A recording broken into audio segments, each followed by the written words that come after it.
ang tunay na kagandahan. Ang kamay na ito ay kay Jesus.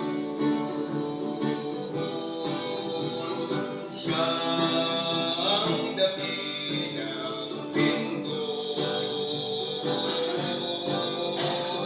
Ang papel na ito ay ako. Si Jesus ang dakilang pintor ng buhay ko. Ang kamay na ito ay kay Jesus. Siya ang dakilang pintor.